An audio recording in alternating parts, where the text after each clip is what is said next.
Assalamualaikum warahmatullahi wabarakatuh. Selamat pagi anak-anakku sekalian. Apa kabar hari ini? Pastinya sehat ya. Semoga kita selalu diberikan kemudahan dan kelancaran dalam beraktivitas hari ini, terutama untuk belajar ya kali ini. Jadi hari ini kita akan belajar tema 1 ya. Tema 1 itu tentang indahnya kebersamaan ya. Subtema 1. Oke, langsung saja kita menuju materi yang akan kita pelajari hari ini ya. Jadi hari ini kita akan belajar di tema 1 ya, indahnya kebersamaan. Subtema 1, yakni keberagaman budaya bangsaku.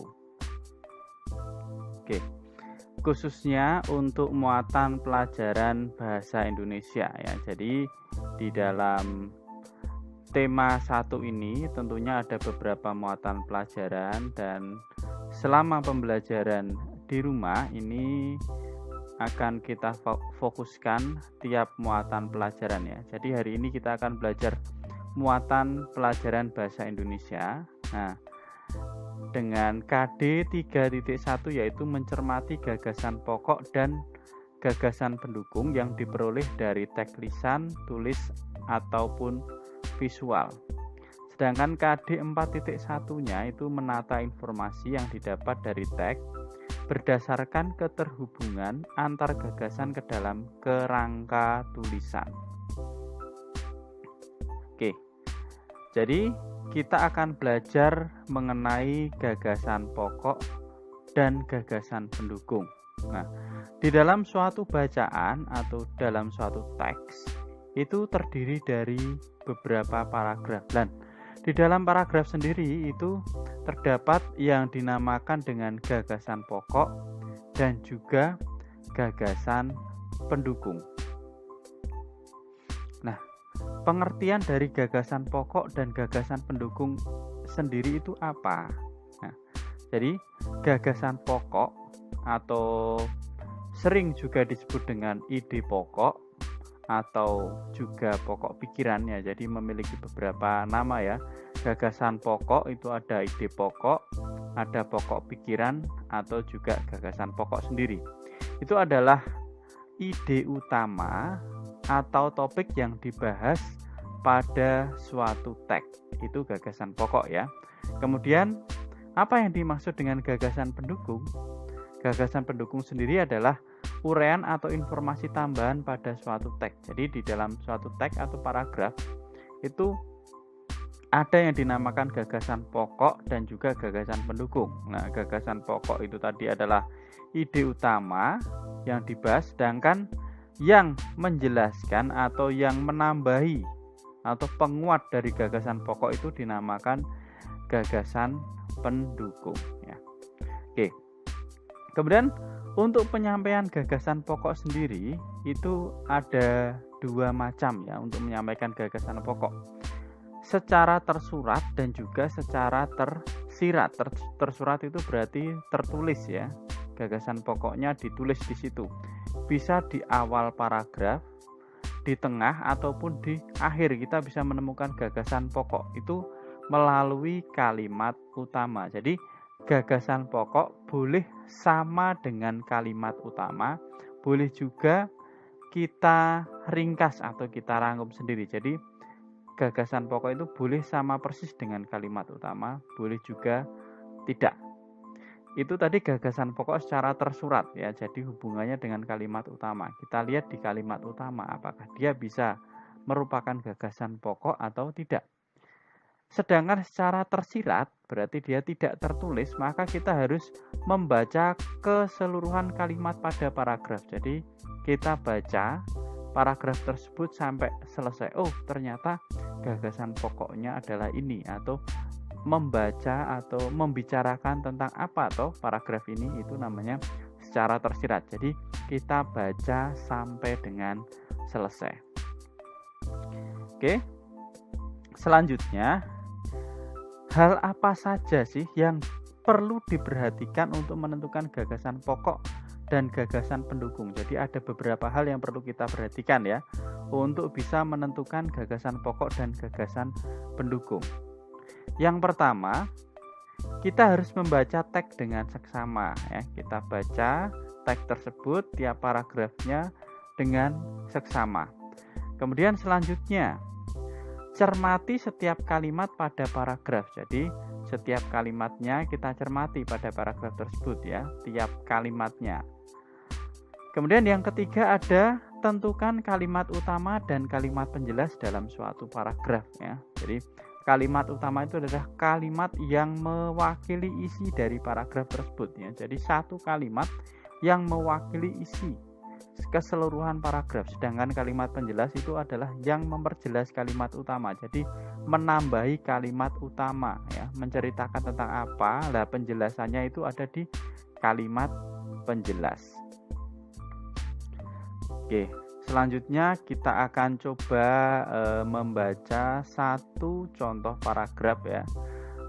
Kemudian nanti akan kita tentukan kalimat utama, kalimat penjelas, gagasan pokok, dan gagasan pendukungnya seperti apa.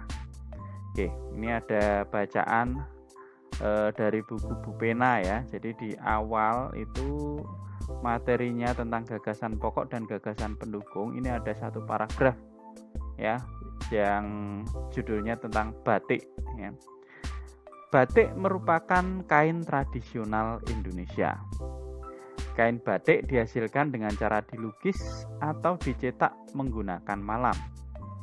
Kain batik berasal dari Pulau Jawa. Seiring perkembangan waktu, batik tidak hanya ada di Pulau Jawa. Beberapa daerah di luar Pulau Jawa juga menggunakan batik sebagai pakaian tradisional, misalnya Bali. Ya. Ini nanti kita akan menentukan kalimat utama, kalimat penjelas, gagasan pokok, dan gagasan pendukung dari paragraf yang sudah kita baca ini ya. Boleh dibaca beberapa kali, jadi ada 3 ya. Tadi untuk menentukan gagasan pokok dan gagasan utamanya kita harus mencermati ya dari teks tersebut.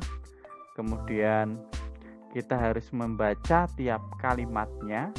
Dan yang ketiga, kita harus menentukan kalimat utama dan kalimat penjelas untuk dapat menemukan gagasan pokok dan gagasan pendukungnya. Oke, langsung saja di sini sudah coba saya bahas ya untuk gagasan pokok, gagasan pendukung, kalimat utama dan kalimat penjelasnya. Oke, kalimat utama dari bacaan tersebut tadi adalah batik merupakan kain tradisional Indonesia. Nah, kalimat utamanya berada di awal paragraf atau biasa disebut, ini tambahan aja ya buat pengetahuan, ada paragraf deduktif, induktif ya, dan juga deduktif induktif. Nah, kalau paragraf deduktif itu kalimat utamanya berada di awal, kemudian paragraf induktif itu kalimat utamanya berada di akhir paragraf. Itu hanya buat pengetahuan kita ya. Mungkin nanti di kelas 5 dan juga kelas 6 nanti diajari tentang paragraf tersebut. Nah, ini termasuk jenis paragraf deduktif. Jadi kalimat utamanya ada di awal, yaitu batik merupakan kain tradisional Indonesia. Nah, kalau kita sudah ketemu kalimat utama di awal, berarti kalimat-kalimat selanjutnya merupakan kalimat penjelas. Jadi yang menjelaskan dari kalimat utama tersebut. Oke. Ini dia kalimat penjelasnya ya. Yang pertama, kain batik dihasilkan dengan cara dilukis atau dicetak menggunakan malam.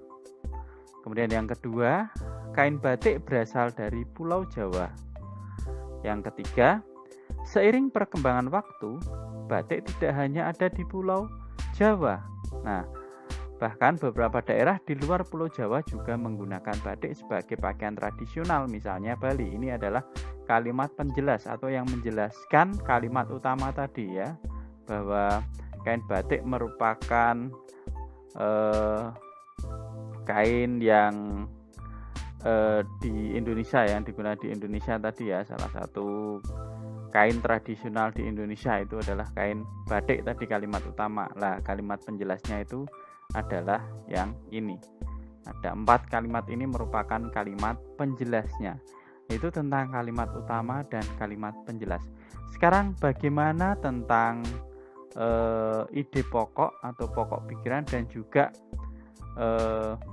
yang satunya tadi ya, gagasan pokok atau ide pokok, dan juga gagasan pendukungnya. Oke, gagasan pokoknya ini boleh sama dengan kalimat utama atau boleh kita rangkum sendiri ya, karena kebetulan ini kalimat utamanya juga mewakili dari paragraf tersebut, maka boleh kita tuliskan sama ya. Jadi gagasan pokoknya ya sama dengan kalimat utama, yaitu batik merupakan kain tradisional Indonesia. Ini gagasan pokok. Nah, untuk gagasan pendukung itu tidak harus sama dengan kalimat penjelas. Jadi kalau yang namanya kalimat, misalnya kalimat utama, itu berarti satu kalimat tidak boleh hilang satu kata pun. Beda dengan gagasan pokok. Mungkin ini bisa kita ringkas sedikit. Gagasan pokok misalnya batik kain tradisional Indonesia, atau batik adalah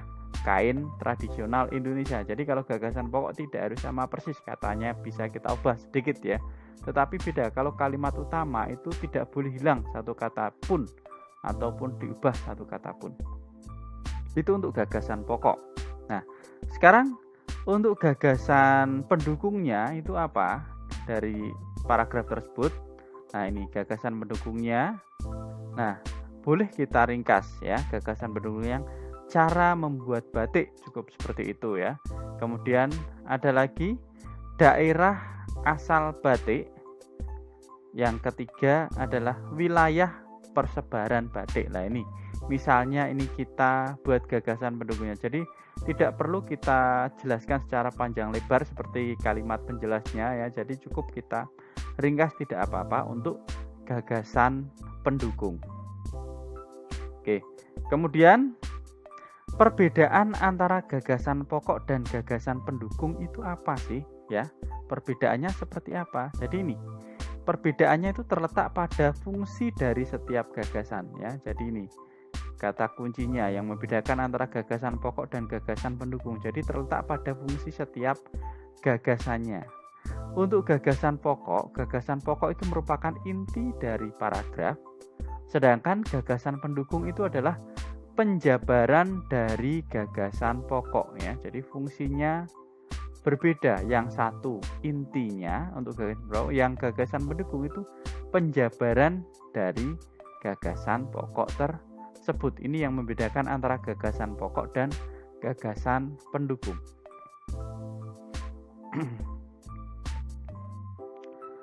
Oke, selanjutnya kita akan belajar tentang bagaimana cara membuat peta pikiran dari gagasan pokok dan gagasan pendukung.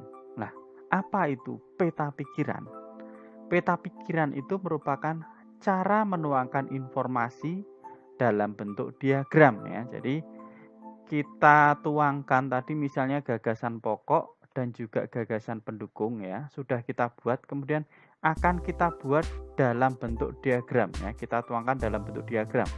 Oke, bagaimana cara membuat peta pikiran? Nah, ini kita sudah membuat contoh peta pikiran untuk gagasan pokok dan gagasan pendukung dari paragraf tadi tentang batik ya. Oke, kita lihat di sini. Nih gagasan pokoknya ya. Batik merupakan kain tradisional di Indonesia. Nah, kita buat untuk peta pikirannya. Nah, berupa gagasan pendukungnya. Ini cara membuat batik. Nah, jadi kita buat dalam bentuk diagram ya. Ini boleh kita buat dalam bentuk lingkaran ya. Kemudian kita kasih panah atau boleh dalam bentuk yang lainnya. Jadi yang penting itu terbentuk sebuah gambar ya, atau diagram. Diagramnya boleh dibuat lingkaran, boleh dalam bentuk segitiga, segi 5, yang penting itu ada penjelasannya. Ini gagasan pokok. Nah, Gagasan pokok terdiri dari beberapa gagasan pendukung. Ini contohnya. Yang pertama, cara membuat batik. Kemudian gagasan pendukungnya yang kedua apalagi nih? Persebaran batik. Nah, yang ketiga itu ada daerah asal batik. Jadi kita buat seperti ini ya, tidak hanya dalam bentuk tulisan 1 2 3 tapi kita buat dalam bentuk gambar. Itu namanya adalah peta pikiran ya.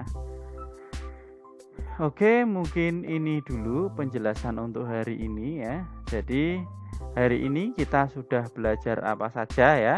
Hari ini kita sudah belajar tentang gagasan pokok, gagasan pendukung, kalimat utama, kalimat penjelas, serta membuat peta pikiran ya. Oke, anak-anakku sekalian, terima kasih sudah meluangkan waktu untuk belajar bersama ya. Teruslah rajin belajar di rumah dan jangan lupa untuk selalu menjaga kesehatan ya. Semoga pandemi ini cepat berlalu dan jangan lupa ini Bapak berikan tugas, silahkan nanti dikerjakan seperti biasa ya. Tugasnya bisa dikerjakan di Google Classroom. Ini Bapak sudah sampaikan soalnya. Silahkan kalau ada kesulitan dalam pengerjaan tugas bisa langsung hubungi ke Bapak. Oke, terima kasih. Sekali lagi mohon maaf apabila ada kekurangan. Bapak akhiri. Assalamualaikum warahmatullahi wabarakatuh.